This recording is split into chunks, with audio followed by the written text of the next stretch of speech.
Alright, now we're working on the passenger side kick panel. Slides out here.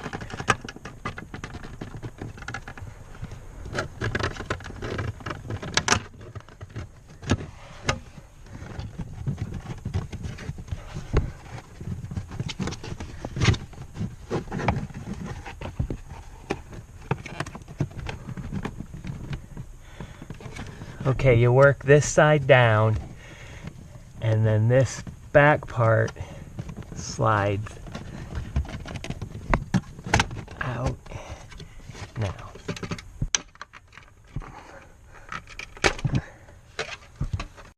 The dashboard now, we're working on removing it. There's supposed to be some expansion screws down here, but it looks like mine are missing.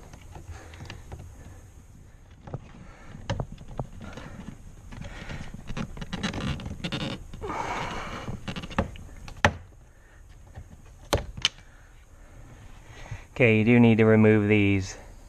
Even though mine didn't have the expansion rivets in it, you have to remove the total casing. Okay, the first nut to remove for the dash is right down here. 10 millimeter.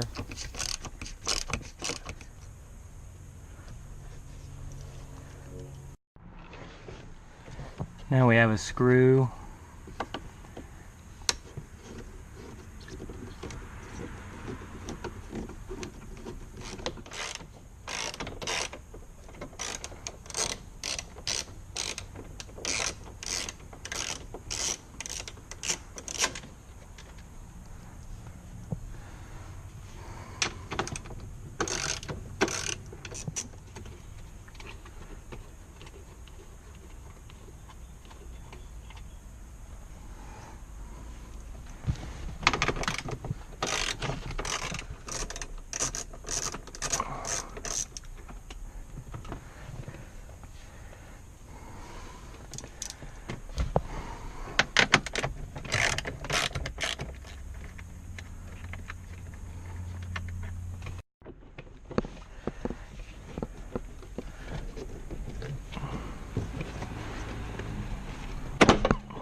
I can already see the e-brake is going to be an issue. Okay, I did manage to get the center console. First thing you need to do is get the center console over the e-brake.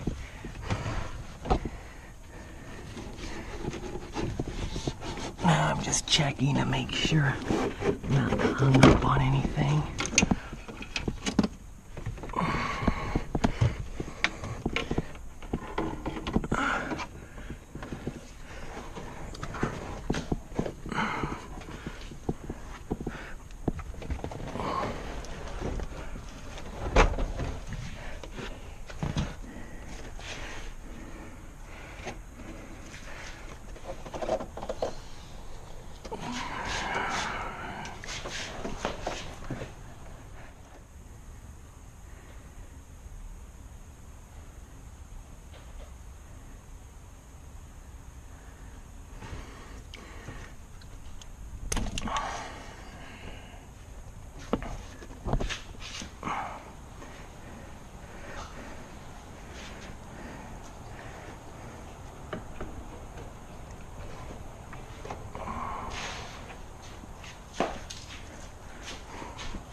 Just doing a quick pan here of cabling.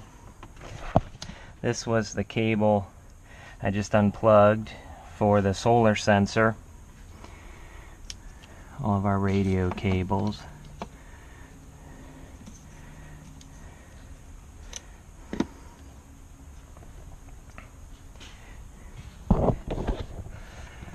Gauge cluster.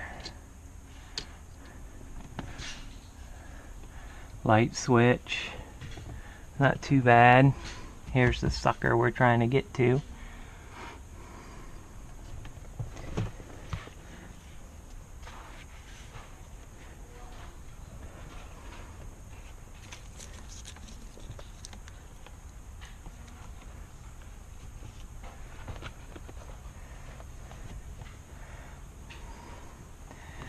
Okay, looking around for items that are attached to the dash support so that we can begin working on it. One of the things I noticed is this electrical airbag connector. It can be detached. There's a little latch in the middle. Just push down on that and it releases. The airbag electrical is attached also over here. It's a little plastic.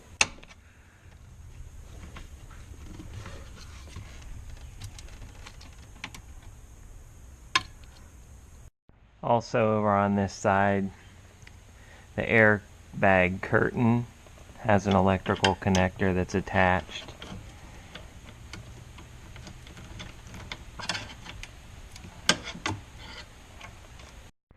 Next, I'm looking at the fuse box. This is going to need disconnected from the support. So what I did was release the two 90-degree tabs to open the box, and then it's kind of on a pivot back here.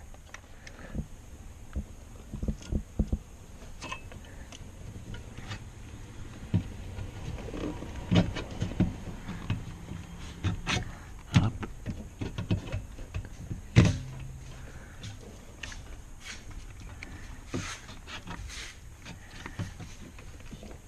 There's these little black guards here. They just come right out.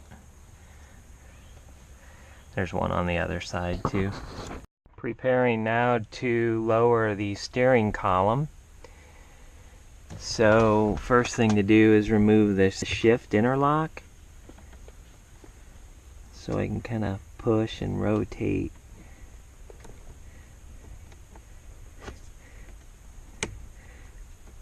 You push in, rotate clockwise, and then it comes out. Starting on lowering the steering column here, there are 4 13mm bolts holding it to the dash structure.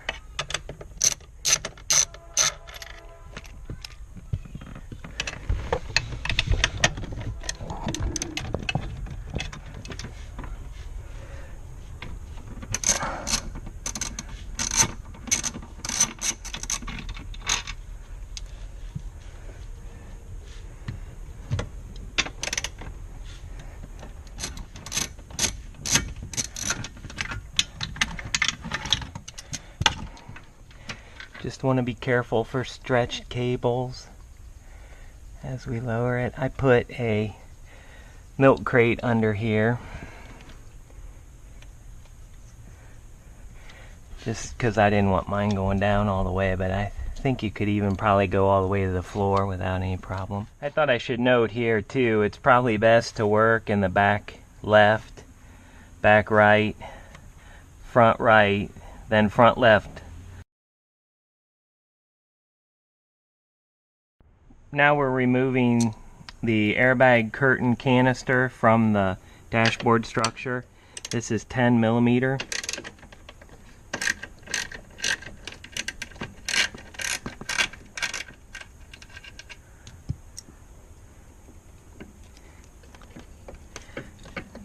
This just rotates. There's 2 holes back there where it sits in.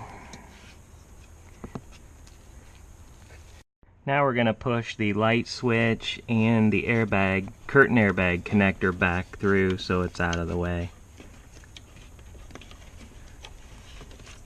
Okay, so we should have everything free from the dash support. These are 13mm bolts.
So the fuse box I had on the forward side of the support structure, and it definitely needs to go on the back side because it's getting hung up on pulling the structure out. So what I'm going to do is try to put it back into its channels and then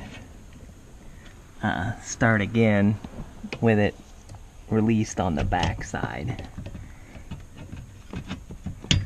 So there, it's on the back.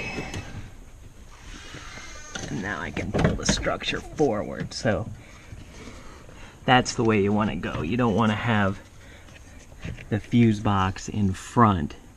You want to put it in the back.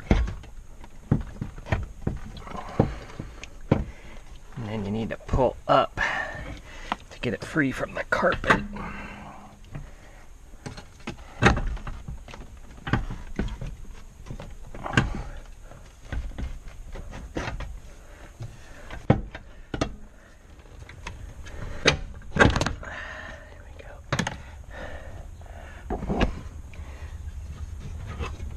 Now it's free.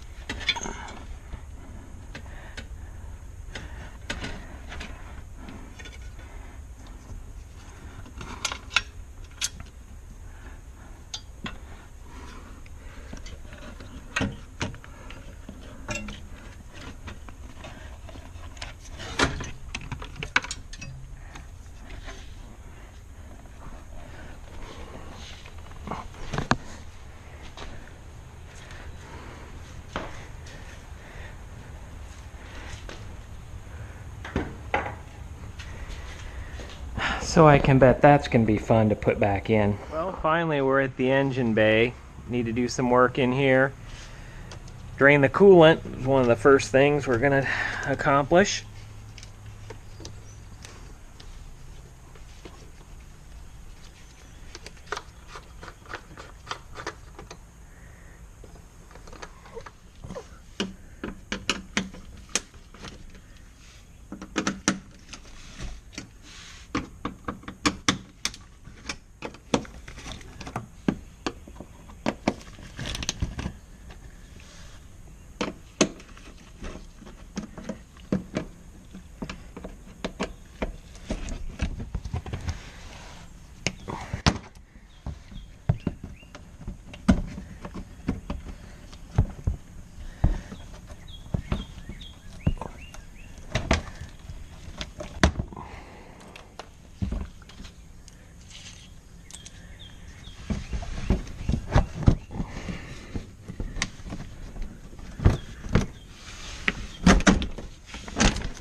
Okay, so to get the drain that's on the engine block, it's way up under here. It helps to use, I've got a double extension with a wobble on the end, and then this is the one that makes quite a mess.